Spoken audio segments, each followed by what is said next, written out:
As you've learned in this chapter, atheism can mean many things to many people. It's not a single religious phenomenon. But one of the interesting things, which you may not know, is that in its earliest days, Christianity was called a form of atheism.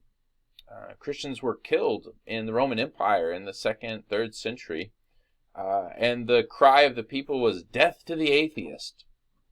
Now, if you're a Christian, that may seem strange because Christianity is devoted to the personal God revealed in Jesus Christ.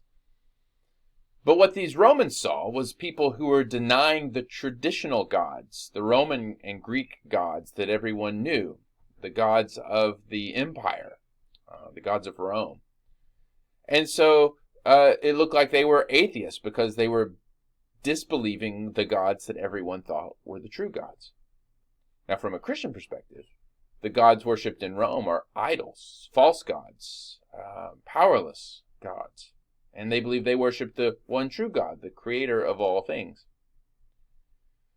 So it's interesting now that Christianity has kind of taken the role of imperial religion, the dominant religion in many powerful nations like the United States, that it may be some kind of atheist movement which speaks truth to Christianity.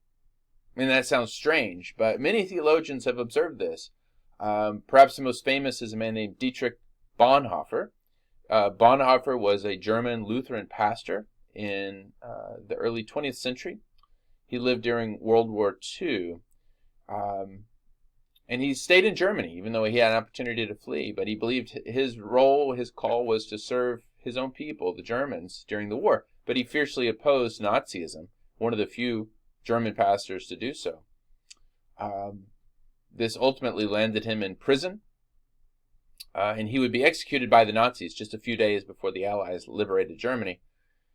But what he wrote about in prison was the need to challenge forms of Christianity with a kind of what he called religionless Christianity, or a kind of atheism. Now again, this all sounds very strange to us, and Bonhoeffer himself was a devout believer. You may have heard of him. He's a very famous Christian martyr. But he believed that if we don't question who God is, if we don't question our assumptions about God, then there's a really good chance that we will end up erecting an idol, which we call God, or an idol, which we call Jesus Christ. And it's an idol not because it has the wrong name. It's an idol because it doesn't really reflect who God is. The Nazis' version of God, it's the God of the Bible. But Bonhoeffer said it's a false God. It's a God who commits genocide. It's a God who persecutes innocent people. They worshipped Jesus in the Nazi Empire. But Bonhoeffer said, I have to disbelieve in the Nazi God. I have to disbelieve in the Nazi Jesus in order to get at the true God. It was a form of atheism. Now, again, that may all sound strange and sound like double speak. But I say it in order that hopefully you can pay attention to people that might be labeled atheist. They're not necessarily the enemies of faith.